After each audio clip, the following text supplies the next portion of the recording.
So in order to run a program in auto and find its cycle time, first you need to select a program.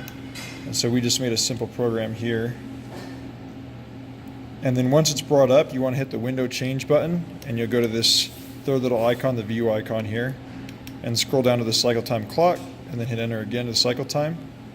And then you just go to browse, and you find whatever the name of the program is you're trying to run, and select it, and then go down and hit OK.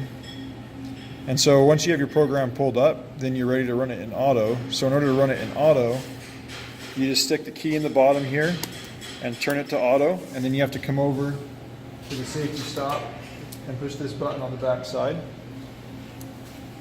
And now you're in auto. When you're finding the cycle times of programs, you have to have the arc on in order to find the arc on time. So we're going to turn the arc on, and then push the servos to turn them on, and then go ahead and hit the start button. It'll start welding for you.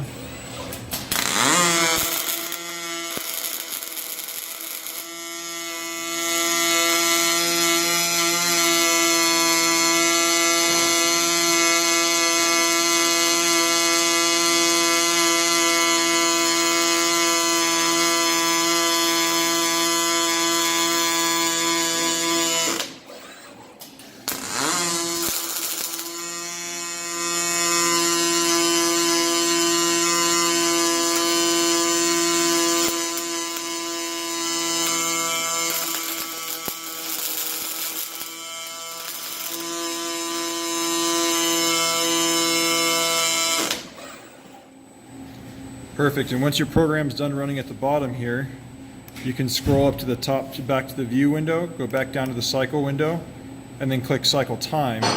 And here's where it shows you all your data for the total cycle time, there and then the arc on time there for you.